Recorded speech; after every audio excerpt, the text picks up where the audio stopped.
You know, this is my first time to deliver this talk outside of our territory. Sa Southern Tagalog ako, no?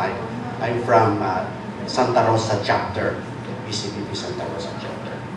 So, I hope I would be able to set the tone of this entire course, BCLP 45. Tagal na pala, no? BCLP 45. Now, I always do this. No? Before I deliver the talk, ikukwento ako. No? Okay lang ba? Yes. Okay. Okay, this is a story about an American tourist. No? American tourist. He went to the Holy Land. And in the Holy Land, he was touring around. And he finally ended at the shore of Galilee. Doon pala sa shore of Galilee, may mga bangka doon, no? Boats. And of course, meron ding mga boatmen who will operate the bangka to bring the tourists to the other side of the Lake of Galilee and back. And so the American tourist asked one of the boatmen, how much will it cost me to ride your boat and to bring me across this Lake of Galilee and back? Sabi nung boatman, sir, it will cost you $10,000. What? $10,000? Just to take your boat and for you to bring me across the Lake of Galilee and back? Sobra naman yan. It's too much, $10,000. But the boatman retorted, sabi niya, sir, did you not know that this is the water where Jesus walked during his time? So sabi nung American tourist, no wonder. With your price, talagang naglakad na lang si Jesus. With your price, naglakad na lang talaga si Jesus. So this afternoon, we will talk about Jesus. No? Who is Jesus Christ? This is an old question. No? Throughout the ages, the same question is asked. The first question was asked personally by Jesus Christ. No? Tinanong niya si Peter, who do you say that I am? No? I think you've heard of that. No? Who do you say that I am? So with this question, I think if this question will be addressed to all of us, we all have ready answers. Of course, di ba? Because year in and year out, meron tayong Lent, di ba? Holy Week, meron tayong Christmas. And we talk about Jesus. Christmas, the birth of Jesus. Sa Lent, the passion, death, and resurrection of Jesus. No? So we have already answered. But I think the deeper question is, how well do we know Jesus Christ? Ako ang yabang-yabang ko noon. I studied in a Catholic institution sa probinsya, Paris High School in college, one of the Ateneos. And I was, in college, we have, I think, if I recall correctly, I have 24 units of theology. But it was all purely academic. And it grew worse when I took up my law. Talagang nasa sideline na lang si Jesus. Until I joined the community. And it is here where I rediscovered who Jesus Christ really in my life. Who Jesus Christ is in my life. So, I think, para sa akin, itong talk na ito sa BCLP, this is the time for us to rediscover who Jesus Christ really is. Because ako, for a long, long time, I have taken Jesus for granted. Walang, parang ordinary lang. And it's no different from the people even 2,000 years ago during the Middle Ages up to the present, where people have varied opinions about Jesus.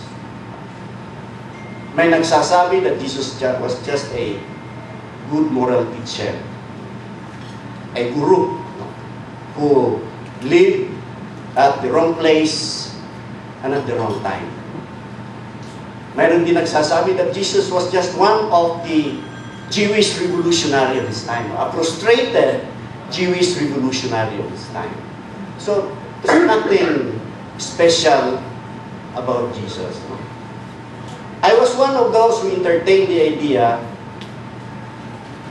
that Jesus is like one of those who believed that Jesus was just a nationalist, a rabid nationalist during his time. Parang yung mga militante natin ngayon. And so, the question is, so, what's the big deal about Jesus? Why? After 2,000 years, Jesus is still a big story. Negative and favorable stories. For example, I don't know if you have, siguro napanood niyo yung Da Vinci Code, by Dan Brown, or yung in a movie it was directed by, I think, by James Cameron. Then, I don't know if you have seen The Last Temptation of Christ. Kung ano-ano ang portrayal nila of Jesus. Sa Da Vinci Code, di ba? Jesus was married to Mary Magdalene, meron daw silang anak, and he did not really rose from the dead. Makita daw nila yung remains, no? But of course, wala naman talagang solid proof of this. I think, just to discredit, especially the atheists are fond of doing this. No? Then in fact, doon sa Jesus Christ Superstar, kung napanood niyo, di ba? Jesus was portrayed there as a person who suffers an identity crisis. Hindi rin niya alam kung sino siya, whether he is God or whether he is man. So these are the varied opinions about Jesus. And so I think this is the question that confronts us. What's the big deal? And I think the next question is, what has he really done that he deserved the attention he has been given up to the present?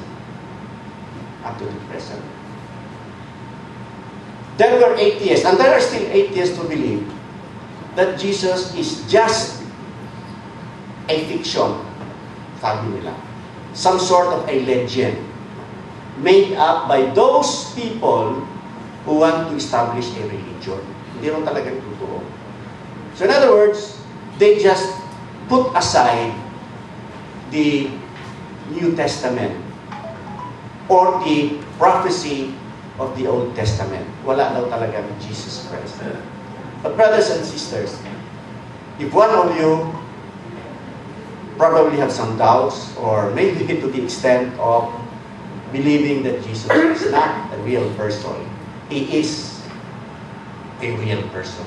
He walked the face of the earth.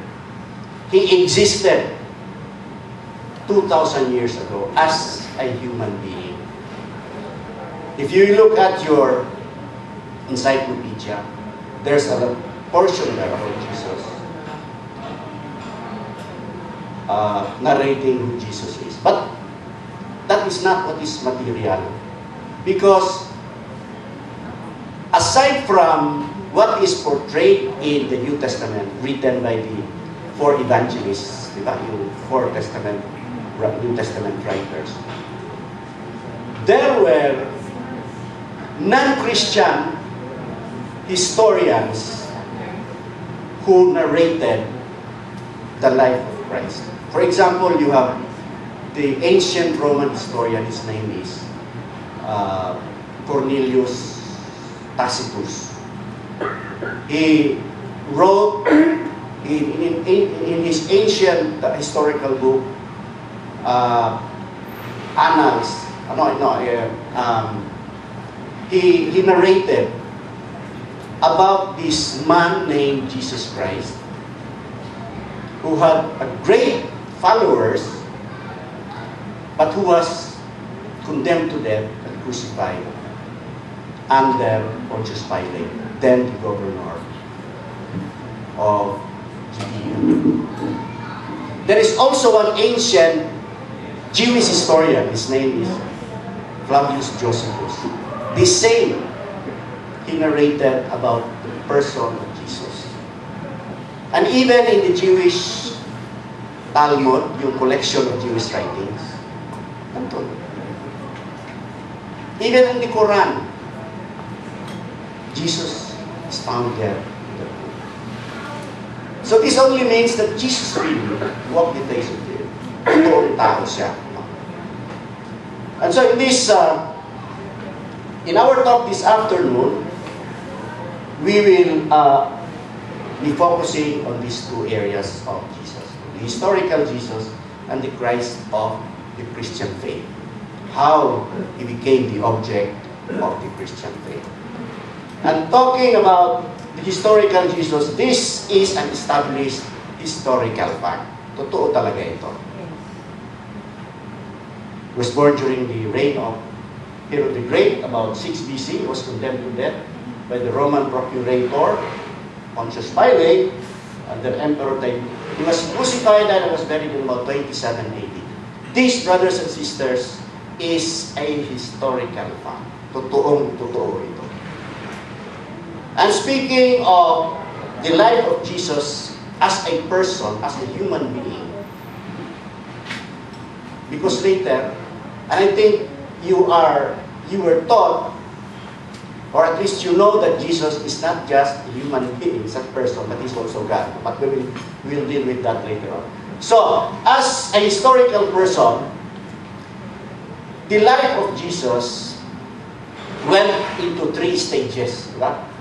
The stage of obscurity, the stage of popularity, and the stage of adversity. In the first stage of the life of Jesus, of course, we know that he was born in a quiet, obscure village called Jerusalem. Born of a farm girl, a peasant woman, 14 years of age at that time. But the birth of Jesus, and this is what separates Jesus from the rest of the great men of history. Because not only was the birth of Jesus announced before he was actually born, but he was born in a village called Bethlehem, which means house of bread. And plus the fact that Bethlehem was also the birthplace of King David. So, there is a prefiguring already of who really Jesus is. And then, Jesus grew in another village called Nazareth, where he worked in a carpentry shop of his foster father Joseph, and he himself became a carpenter, following his foster father until he was 30. And records will show that Jesus never traveled 200 miles from where he was born. And he never visited a big city. I think the biggest city that he was able to travel to was Jerusalem. But it was not such a big city. And he did nothing that usually accompanied greatness. He was never a person like yung mga great conquerors of history, great men of history. Alexander the Great, sila Napoleon Bonaparte, etc. No? And he did nothing, yes, that usually accompanied greatness. So it was really an obscure beginning. Nobody even knew that he was already born in that cave in Bethlehem. Wrapped in swaddling clothes. And the only person, the persons who knew of his birth were the shepherds that were around, di ba? Alam natin yun.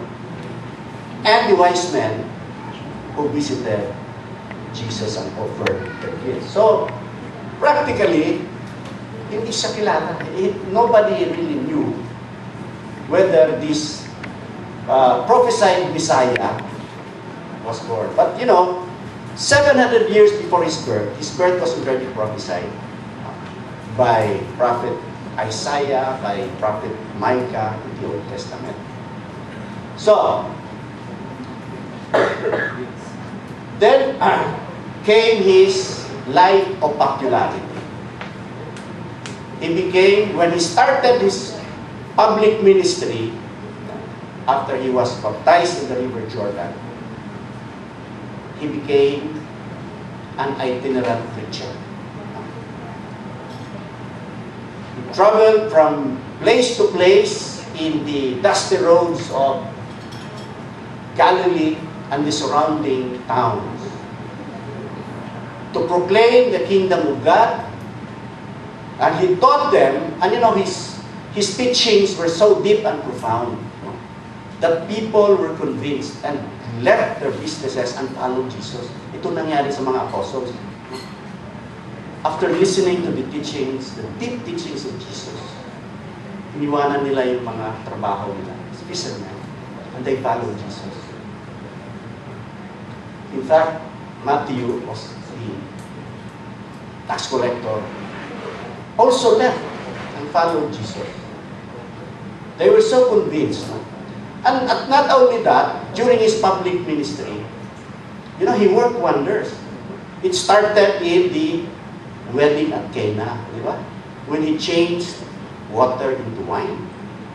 Talagang namamangha yung mga tao. No? And then, another miracle or wonder that Jesus did was when he fed 5,000 people out of 5 loaves of bread and 2 fishes. Imagine that. So, manghang-mangha sila. And he showed his control over nature. When he commanded the waves to stop, or the storm, the wind. So the apostles and the people around were conversing. Alam niyo, tumamang to, may something to. Sabi naman ng isa, oo nga, petmano ito, petmano. Sabi naman ng isa, lodi ko to, lodi. Ibang klase itong mamang ito. No? So, they were so amazed at what Jesus has demonstrated. But unknown to them, Jesus was already slowly demonstrating that he was not just an ordinary man, but he was God himself who came down and became man. And so, he not only worked wonders, but he made a lot of miracles of healing. Dami. He made the lame walk. He made the blind see. He even cast out demons. So, he became so popular. People followed him wherever he went. That was how popular Jesus is. And they could not contain their amazement kahit sinasabihan ni Jesus, huwag na ninyong ipagsasabi ito. But they all went out to announce, may milagrong ginagawa itong mamang ito. Petmalo! Sabi nila, petmalo. And so, I said, he also showed his power over nature. He even could walk on the water. Katulad ng kwento ko kanina, di ba? And he could calm the storm by his command. Sabi nila, who is this man that he could even command the wind to stop, to be calm?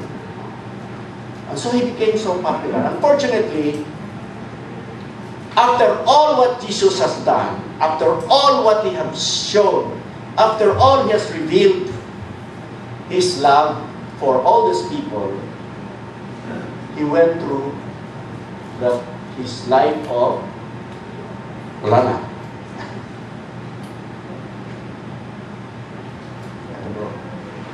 Ayaw na yata.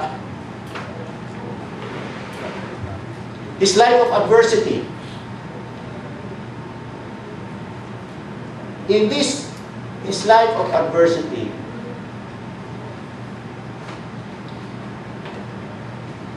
people who benefited from his miracles, people who benefited from his great love for them. Makita? They turned against him. The tide of public opinion turned against him. Bumaliktad ang perception nila kay Jesus. Why? Simply because Jesus did not measure up to their expectations. Because the people of Israel at that time were expecting a worldly Messiah. A warrior king who will lead them to rise up in arms and drive away the Roman occupiers of the first century Palestine. Plus the fact that Jesus was accused by the religious leaders of the time that he was an impostor. They refused to believe that Jesus was sent by the Father from heaven to reveal what God is like. They could not accept this, especially the Jewish leaders of that time. Sabi nila, you are an impostor. In fact, I think you are a minion of Beelzebub. Or Beelzebub. So, what happened? Hindi ko makita. Pwede mo ba ganyan yung font?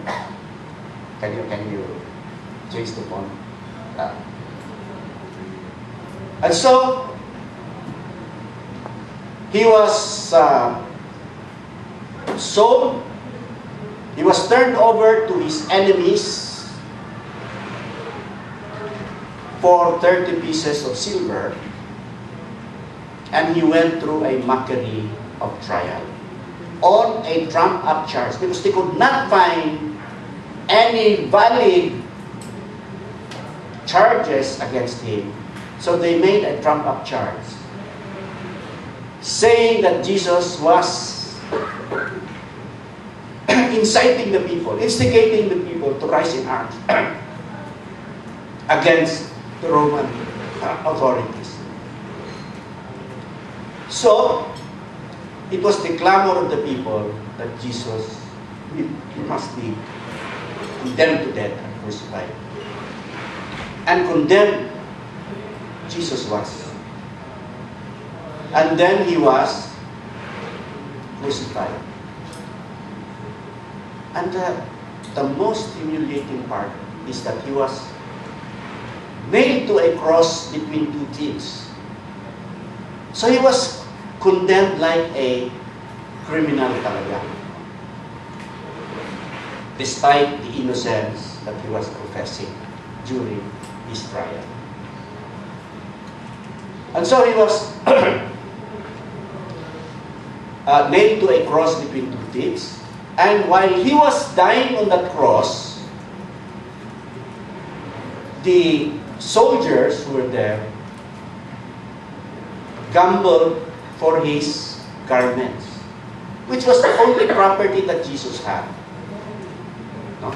Pinagsugalan pa nila yung garments ni Jesus. And yun nga, his friends ran away. No, when Jesus was arrested, his friends ran away. One of his apostles even denied him. At kilala natin kung sino. Who, during the public ministry of Jesus, was telling Jesus, that will never happen, Lord.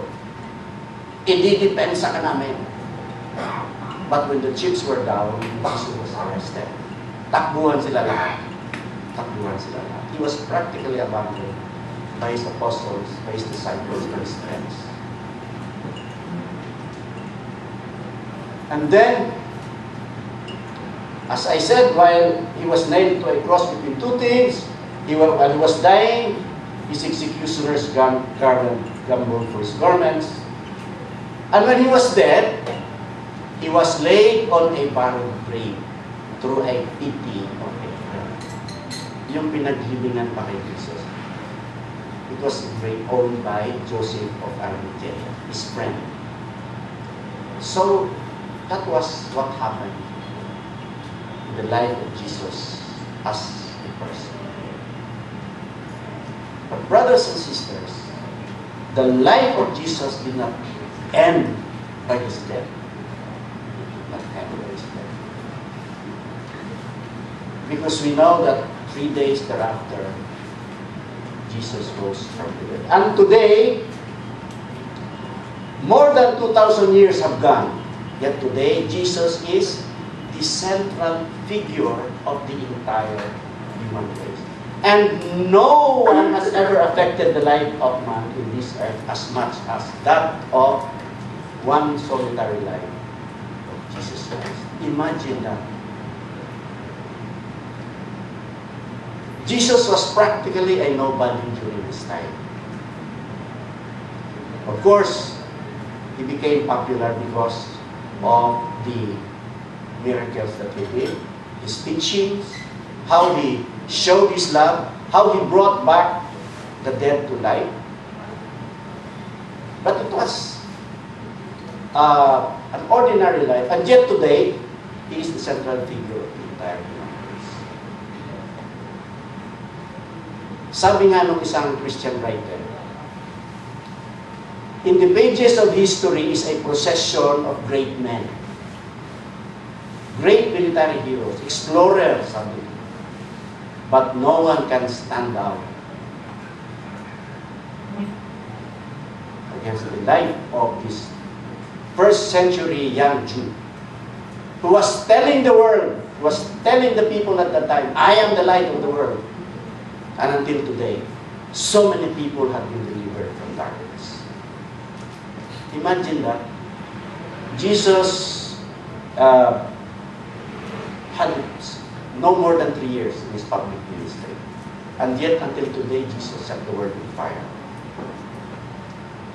So great was the impact of Jesus that today, in practically every areas of life, is influenced by Jesus. In the field of art, for example. Even in schools, in institutions, these are all rooted in Jesus Christ, in Christianity. Almost all universities in the world, hospitals are named after Jesus or followers of Jesus. And the greatest impact that Jesus has brought into the world is that he caused the great divide of history.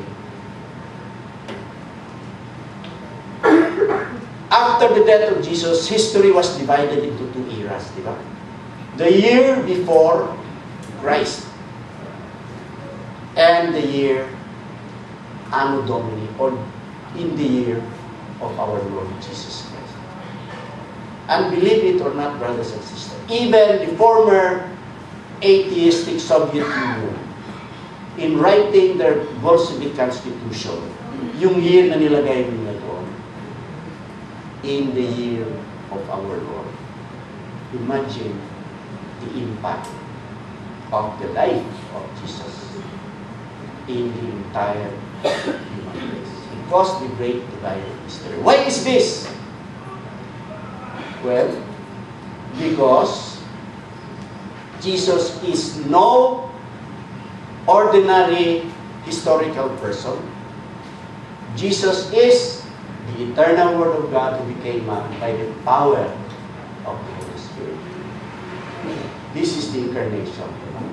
You'll find this in the prologue of the book of John, chapter 1. Jesus is the Word. It was the Word of the Father. The Word came to be through Him. The Word came to be through Him, to the Word of the Father. And this Word became flesh and dwelt among us. This is the incarnation. God becoming man. And even before Jesus was born and before Jesus died, the prophet Isaiah already talked about this Messiah who will be known as the God with us, Emmanuel. St. Paul, in his writing, in his letter to the Colossians, said that Jesus is the invisible image of God. In the book of Hebrew and the book of John, Jesus is the exact imprint of God. So there is no question that Jesus is not only human, He is also God. He is not 50% human or 50% God. 100% God, 100% human. This is the mystery of Jesus. He is the full and perfect revelation of God's love to man. He became flesh to show us what God is like. That is the revelation. That's the primary reason why God came into the world. In Jesus. To show the world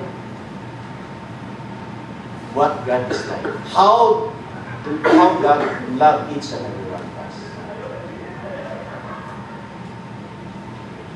So, during the public ministry of Jesus, mayroon naman sinasabi si Jesus. He claimed that He is also God, or He was sent down by the Father. He claimed He possessed all authority in heaven and earth. This is what He said before His ascension. He said, all powers in heaven and on earth has been given to me. And then He also said during His public ministry that He forgives sin, which a power that only God can do. All these sayings of Jesus, itong mga sinasabi ni Jesus, this actually scandalized the Pharisees and the scribes. Sabi nila, sino po itong yabang-yabang na ito? Can say that He can forgive sin, hindi naman siya Panginoon.